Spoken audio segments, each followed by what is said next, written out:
Shout out you for having me in your house. I've been staying in this guy's house on his couch for the past it's been a week, pleasure, and yeah, bro. been really very feel very I feel the hospitable. Yeah.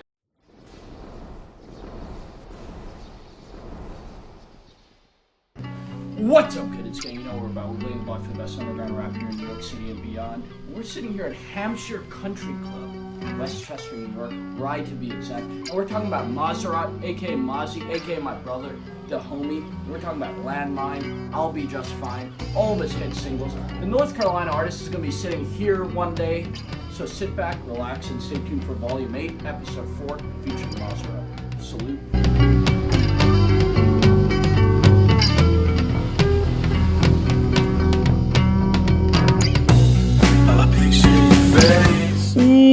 What's up, Goodhits gang? You know what we're about. We're bleeding the block for the best underground rap here in New York City and beyond. And shit, I mean, I say this every week, but we got an incoming package out of LA. Mr. Mozzie, Mazerot himself, the underground legend, the underground king. Shout out DPI. Shout out all the guys who stay with me this week. It's been an incredible week. Dude, how you doing, man? Let's start this shit out simple, dude. You're in New York. I told you this when you got here because you were like, man, this is going to be like a lot of days to spend out in New York. I hope I don't get tired of this shit. I hope I feel like I want to go home at the end of it. But then I'm like seeing the Instagram story and I knew this shit would happen today. You were like, I might move to New York. Yeah.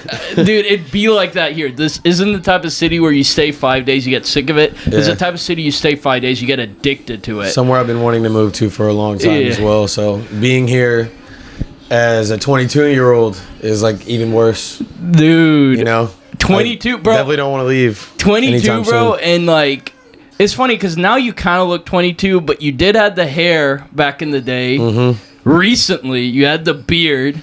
Yeah. Went through a little transformation.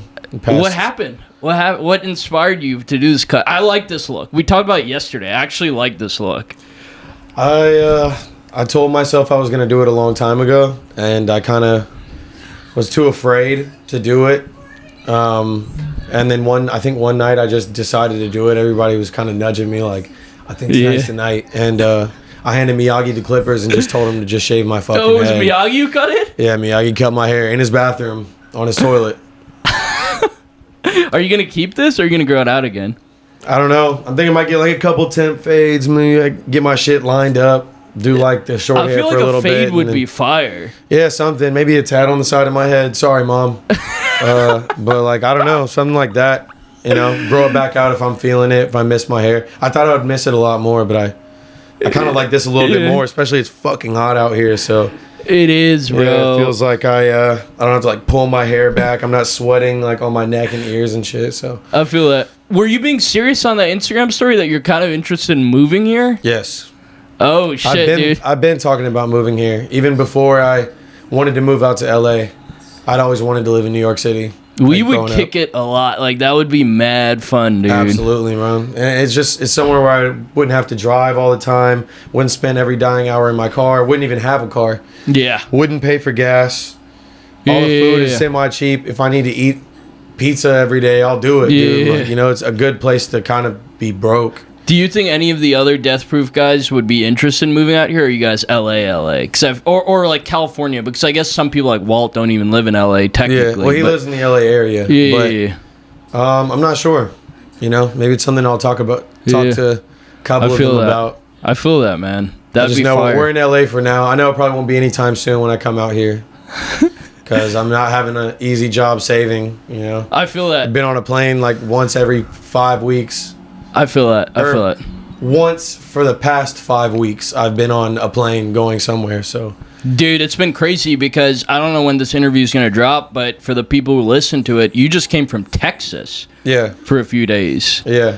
And the background here is you're in town for a show. This interview is going to drop after the show, but you're in town for a show on Saturday.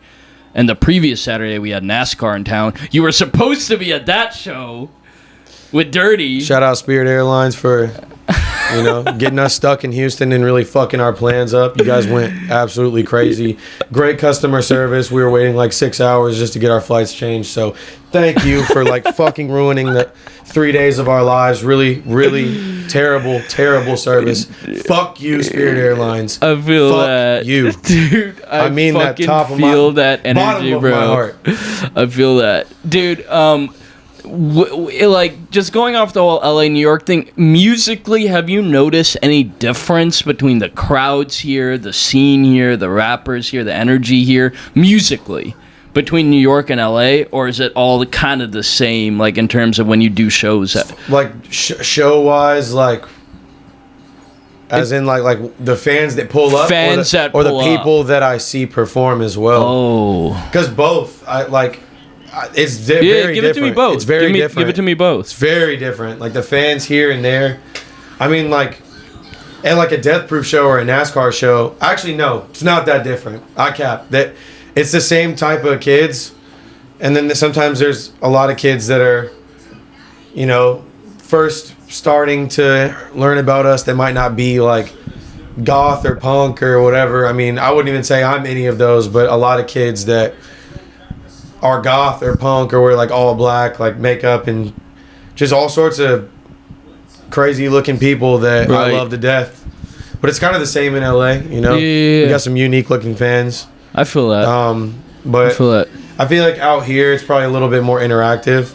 After the shows, we always like go right out on the street. These kids aren't like hopping in their Ubers going back. Like most of them hopped on the train to come to our shows. I didn't think of that. So they might follow us to like the fans of age will like bar hop with us and kick it with us until, you know, we like there isn't like we that go back need to our to beat the Airbnbs and they go home. traffic. Yeah, there isn't that need to beat the traffic. Yeah, I didn't even think of that. That's and things interesting. stay open later here for sure. Yeah. New York doesn't really sleep, so oh, dude, Friday and Saturday things just I definitely stay open. enjoy New York shows a lot more than LA shows. I'm sorry, LA.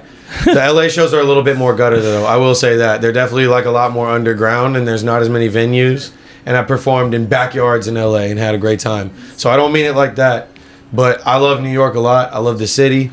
I love just that interactiveness with people out here. I feel that, dude. You were talking about the whole punk god thing and all that. Dude, you're only 22, but you've been in the game rapping and making music for a minute now. Like, there's visuals of you on YouTube that are like a few years old at this from point. Like when I was like 17. Yeah. Yeah, I started right when I dropped out of high school. That have a shit ton of views, too. Yeah. It's like, how... First of all, your sound has obviously changed since... In some ways has changed since then. We'll get into that. How do you think underground rap, whatever, it means different things to different people. How do you think it's kind of changed? Has it... in terms of the sound, in terms of what's popular, what's hitting, like, yeah, I feel like, you know, when we first started getting started, even before, because I used to be in a band called Kids Next Door and K&D for short. But before that, it was just me and Dirty, and he was doing cover art for Zilla and Sos, like when they first started City Morgue. NASCAR just first started making music. The only two big artists doing trap metal or scream rap was Scarlord and X. Right. Know? So this is like there was 2016? Like team Session, Bones. Yeah, there was like that sort of dark underground music, but it wasn't what it was now. So it has evolved a lot. And I mean, dude, I didn't even like know of Darky yet. Like Darky's like a big staple in that genre now, and like this was before a lot of artists like came. I mean, no, I think he was making music before, but it just changed. But that was like strictly a sound that I was doing. I hadn't really explored any other sounds in music.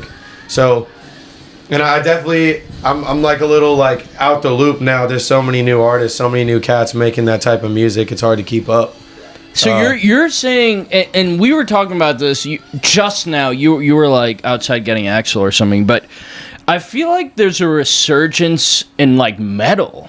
Like I feel like metal's back. Like it went from being really big when I was young to kind of like dying down a little bit, and now there's like this resurgence of people interested in metal, and I think it's because of rap music. Because no, it is. It's hip hop culture. Yeah, hip hop culture. It's so interesting. It's making like it's putting on more people to like it's becoming internet viral instead of just like you go to a record store and you buy this record. Like people are rappers want to look aesthetically pleasing. Like some rappers want to look like Kurt Cobain or Billy Corgan or aesthetically it's changed Marilyn too. Manson or something. Like not that that's a bad thing. That's a great thing. That's a great thing for music. Before I say this, absolutely fantastic.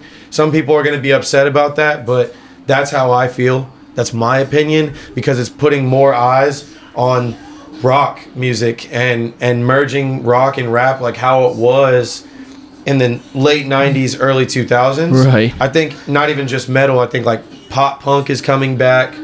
Boom bap is coming back, making like a bigger voice for itself. And I think history's repeating itself a little bit, you know? Yeah. And we have the internet to like watch it happen this time instead of like MTV in the mornings. I feel that. What's your sweet spot? What type of music do you like to make? Because I feel like you're talking about K&D, but you have like straight rap tracks out too. Yeah. That are just like over, like you have a song with Wendigo. I mean, shout out Spider Gang. Like, what do you like making in the studio? Or does it just depend on your mood, your vibe? I mean, from day to day, it definitely depends on my vibe. You know, I still rap. I still make rap music. I still make beats all day, every day. I play guitar, drums, bass. Like, do you consider yourself a rapper or just an artist? I guess just an artist, but like I started rapping, and like I always want to stick to like my hip hop roots and like what I was put onto. Yes. You know, my friend Tommy's dad used to show me how to fuck with the like the beat pad and shit, the MPC. Yeah, MPC. And spin records and like mess with vinyls on record players, and showed me Ableton when I was like 16, 15 years old. So I always wanted to stick to that and like beating on the table and freestyling. But I do like exploring this new like rock side of my artistry. It's more of a challenge. It's definitely I've evolved and transitioned more, you know, ever since I moved to LA. You play guitar too, just so people know. I've been playing guitar for about 4 or 5 years now. Yeah. Self-taught and everything. Yeah. I mean, music has been in my life my whole life, though. Yeah. You know, my mom had me in middle school jazz band playing trombone and trumpet. You know, I played trombone for my church. So music's been a part of my life my whole life, you know. Like when I was born, my mom was playing, you know, Marvin Gaye, Al Green, Teddy Pendergrass, Isley Brothers, Earth, Wind and Fire. Like I grew up listening to shit like that. Yeah. And I kind of found rock music and rap music on my own, and just other people's parents raising me, because I grew up without a dad. What'd you grow up listening to? Shit, to myself, my favorite group of all time is Outkast. I always listen to Outkast and like 3 6 Mafia and kind of southern hip hop type music, like funky hip hop. That was always something that like I thought was cool. I'm from North Carolina, so I always liked the South having like a voice. You know, where Tennessee's in North right next. Kakalaki are you from? Shout out Charlotte, North Carolina. Shout out. Yeah. Hell yeah, dude. I moved out of there 3 years ago. I still go back every year. Still got a lot of friends. My mom still lives there to this day. So shout out Charlotte. Who are all the Deathproof guys from North Carolina? Me, Dirty Butt, NASCAR Aloe, Koa, who runs SOV, Nando, who runs everything merch related with Deathproof. He lives in our house. Is that Section 8? Is that the clothing? No. Is Section 8 is another brand. Nando literally runs like when Oddly has to sell merch or NASCAR has to sell merch. He has his own brand, but like he comes on tour with us. That dude is crucial. Nando is the GOAT. He is so crucial for you guys. And he is a dear friend of mine. You know, I've known him for years. He lived in my house with my mom. Like I've housed Nando. Like, and to see us both living together in LA, it's beautiful. You know, that he has like. Does he design it, or does he just run the business operation? He helps design it. He screen prints it. He sells it. He's the backbone. Fire, dude. He's the backbone. Y'all's merch is fucking heat. Yeah. Shout out Nando. Fuck, who else is behind merch? Recently, R's been helping a lot. Spirals on Instagram. Shout out R. Shout out Justin.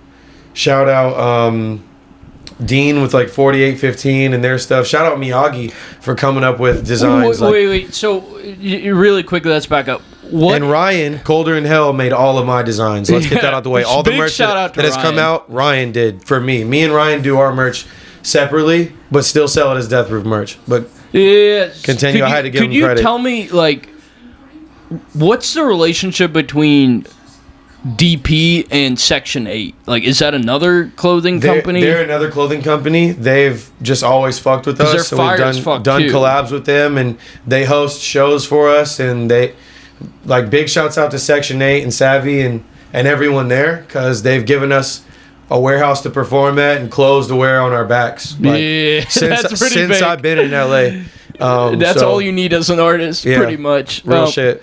And then going off that, what's 4815? I should have asked Navi this. 4815 is a collective of artists. It's got Dean, Ryan, an artist named Stokes. Fuck, man, there's hella people. But it's kind of the people that are... It's Deathproof as well. Okay. A lot of the people that are in 4815 are in Deathproof. Yeah. It was like an old tattoo shop that we used to perform at that Dean used to own. That we used to shut the streets of downtown LA. Just shut them down completely. RIP to that shop. We got evicted from there. Because, that's what happens when you throw punk shows every single night. Yeah. Yeah. But it's deeper than that. But that's like a seventh Dean question, Yeah. Dude. But they're dear friends of mine, all of them. Hell yeah. And just to go back to the whole North Carolina thing, for the people who don't know, didn't quite a few of y'all like low-key kind of grow up together? Because I remember like talking to Ryan, it's like he knew Dirty for like years. Yeah. He knew you for I've known years, Dirty too. the longest. Me and Dirty have the longest relationship probably out of anyone in Deathproof. I've known Dirty for about 12 years now. Probably... What? If not 12... I've known him since I was like 10 or 11 years old, and I'm 22, about to turn 23. So y'all grew up together pretty much. Yeah, we used to skate the same place called Albemarle. We all had the same friends, and Dirty started just coming over to my house. We were just kids skating. We worked at this place called Saturday Warehouse. We used to go there all the time. It was right down the street from my house. We grew up skating together, drawing together, going like doing art. I started making music with Dirty. He was the first person I ever made music with. And we're still best friends to this day, still live in the same house. And I've known Ryan for all the way back to, not quite as long, but like I met Ryan when I was 15, skating out in Charlotte. He was friends with my boy Tommy. Was Ryan the exact same way as he is? No, he had no dreads, no tattoos. He No, looked I'm like talking about personality-wise, because I've got... Yeah, he's always been a stupid idiot. He's always been I a love fucking that dude. retard. Fuck. No, not that word. An imbecile, a delinquent. I'm trying to think of a more elegant word. So funny. Yeah. But yeah, he's always been stupid. Yeah. But I didn't see him for a long time. Our lives just kind of separated, and we were on tour in Portland in 2020.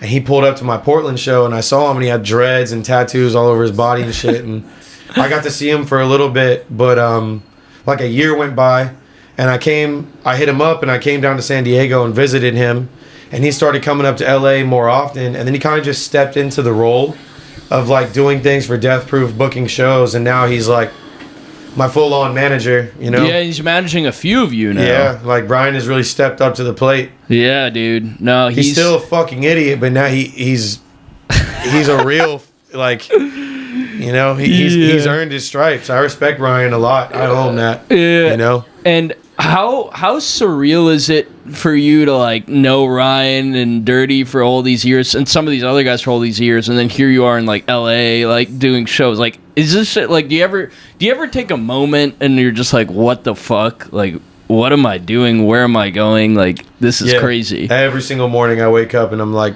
where the fuck am I? And how the hell did I get here? Some days even still. Is that because you're fucked up and hungover from the night before? Or is that because sometimes it's just surreal, and then other times like I doubt myself a lot as an artist. Like I know I'm super fun and like loud and outgoing and shit, but I definitely I struggle like putting myself out there and continuing, because it's not the easiest business. The music business isn't easy, you know, and especially being an independent artist now. I'm no longer signed. So it's like I'm like my own backbone now, and I'm trying to just get myself through this and get back to where I was. Well, actually, I don't feel like I backtracked at all when the band broke up, but I I do definitely feel like this is a harder journey. And sometimes I wake up, I'm like, why the fuck am I doing this? Other days I wake up, I'm like, I'm super happy to be doing this. Yes. But the reward that I get is way better than money or anything, you know? Like, yeah. That's just what being an knowing that artist is people about. love my music and I can help people through shit, and like getting to meet them and see them, and they're not just Instagram profiles. That's probably the best part, you know? Hell yeah. Kind of going off that, like, you've worked with a number of big artists over the years, especially in kind of like the underground. If there was one artist you could pick, it doesn't have to be a big one, doesn't have to be a small one, just one artist that you're like, you can only choose one artist to work with musically from here on out, who would it be? Because just one artist that I can only make music with for the rest of my life. You've had tracks produced by Wendigo, songs with a little Darky, just songs with a bunch of people in Deathproof. You know, you just had a song with Oddly Shrugs and Axl come out. Mm-hmm. That's doing numbers. And so, like, out of everyone who worked with, Miyagi, Dirty, everybody, like, if you could just pick one, who would it be? Like, who do you vibe with purely on a musical level? Fuck. All right. I have favorites, and I've told these people they're my favorites, and now that, like, a couple of them are going to know who the real favorite is. You can name a couple. No. I'm going to name my favorite, all right? If I can make music with anyone that I've made music with for the rest, like, only this person, someone who I've made music with over the years, who, like, I've never made a bad song with, I'm going to say Apollo is lame. Apollo's lame is fire. That's just, he's also been my friend for a long time, and I haven't seen him in a while. I still visit him when I go back home to North Carolina. Still talk. I just got off the phone with him like a couple days ago when I was stuck in Texas, and he's back making music like a fuck ton again. And I gotta get one in, because, like, I got literally hundreds of songs with that fool. And then if I had to say another one, probably Miyagi. Miyagi will work with me. He will hop on any beat I make for him, any verse any verse I put down, rapper, he really will. There's no song or beat that Miyagi won't get on, and I respect that about him a lot. Earthquakes in LA is a classic. Yeah. I definitely love that song a lot. Classic. Yeah, me and him got a lot of classics. You know, we got tapes on tapes. And produced by Apollo's Lame. He was involved in that track too. Yeah, he played the drums. I played the guitar. Abby played the bass. That record was very, like, a lot of us had a say in it, and I think we were all on acid that night, and we had, like, the red lights out in the garage, and this is when I first met Grim. Grim pulled up, and he was there watching us record that song. And it was back in 2020. That was actually a moment. Yeah. I'm glad you said that one. That one was one of my favorite studio sessions ever. Yeah, dude, I feel like you're probably one of the most versatile artists, like, not just in Deathproof, but I've, like, interviewed or heard of. Just, like, the amount of we were talking about outside, but, like, the amount of times I'm listening to your SoundCloud, and I'm, like, listening to, like, a hard rock track, and I'm vibing out, and then the next one's like a drum and bass, like, beat, or like an electronic beat. I'm like, I try to just, like, you know, I won't, how do I say this the right way? I used to put out albums with, like, all different types of genres of songs in just one project. Now I'm, like, kind of focused more on, like, making one project of, like, emo music, then one drum and bass project, one house project, one boom bap, one heavy metal project. I mean, that's my next project. Archangels on High drops August 12th on my birthday. Full heavy metal project. I've never done that before. I had to put that out there. I haven't really had a chance to. Yeah. No. But yeah, what was I about to say? I just try to make whatever's on my mind. I try to not box myself in. Try to not categorize myself as an artist. And, like, I've always done that, and I think I'm ever going to stop. Yeah. You know? I'm not really doing this to fit into any category or, like, get a certain artist to hear me. I just kind of just want to make whatever I want to make and work with whoever I want, you know? What, does emotion kind of dictate some of what you decide to make? Absolutely. And every single emotion is an emotion I'll work in, you know? Even when I'm down, bad, depressed, I feel like I need to get something out, I'll record. When I'm lit and happy and we get home and you know, from the bar and I'm drunk, I want to spit, I want to freestyle, I want to rap. Sometimes I'll be angry and I want to just shred. Like, I have different emotions of different processes of making music, and it depends on my emotions. I feel like at the that. moment, I feel like it comes out in your music in an incredible way. Thank you. If you could have one track to define you by, one track, like you got to choose one, which one would it be? Oh shit! I mean, like, I guess, like, recent me, and like, I guess I'm gonna pick this from the fans' perspective, because this is just like how they would what they would want me to say, and this is like the more popular side, because like I wasn't always Mazerot. I was Mozzie with the push start, and I was doing mainly more aggressive rap, drum and bass, heavier stuff. Then I did Purple, and that's the only project I put out as Mazerot, and a lot of people like my rock stuff. I think that's my more present side now. So I'm either gonna say I'll Be Just Fine, or I've been going through a lot of shit. Both. I love both. Those two songs are definitely like raw emotion. Neither of them have cuss words in them, and you feel them. If I ever go through another breakup, like that shit's gonna be on repeat. That's what that was from. You know, that whole fucking album is about one single girl. So yeah, that shit's real. and you can hear it. But probably those, or you know, I like The Hangover with Darky. I like just my rapping songs. I like. That's a special one. You know, I could go on for days about what I think would be a good song to describe me, but there's just so many different sides of my music. I'm gonna go with I've been going through a lot of shit. I feel that one. What Deathproof artists do you listen to the most on your playlist that you just personally listen to? I really like Malice. Malice's music is top tier. Yeah. I definitely, for sure, I consider him one of the most talented artists in our collective, hands down. I listen to a lot of Grimm and a lot of Axel. Yeah, Axel's the Suffer truth, Grimm bro. And Axel Bloody Axel are probably the two most listened to people. Axel's gonna have a big future ahead of him. Those two don't make a single. They don't skip a beat. Future ahead of him, dude. So, Axel's the truth. They're definitely the most unique, and he's right outside too. Yeah, he's right funny. There, being a little idiot. But yeah, they're definitely the most unique sounding, newest sounding rappers in the game right now. I for agree. Sure. You know, there's nothing like a Grimm song or an Axel song. Even when they work together, it's like incredible. You know, I'm glad I'm honored to have music with those two. Yeah, you know? No, I agree with you on those two. They're definitely heading places. Last two questions. Where do you kind of see yourself going with this music shit, man? Do you do it because it's necessary for you and you love it? Do you do it because you have aspirations of one day getting signed and like performing at Coachella or some shit like that? Like where do you kind of see yourself in 5, 6, 7 years with the whole music journey? I definitely. Or are you taking it day by day? Some artists do that. They're like, I don't know where I'm fucking heading. I think for the music, just the amount of traveling I've been doing and just like the amount of music I've been pushing out. Just every time I'm home, I record. Every single time I'm home trying to record a video. I'm working constantly so much that I know I'm gonna get bigger as an artist, and this music. I'm never gonna stop making music, but I definitely know that I wanna. You know, I want to do a cooking show with Koa one day. Like, I want to do like a fuck that's delicious type show where I go and try foods. Like, that's really my main goal, is travel the world and eat cuisines. But that is an awesome I would love goal. to do Coachella. I would love to do all that. And I'm never, ever, ever going to stop making music and putting music out. Fuck yes. I might not always be touring and on the road. You know, I'm going to get old one day.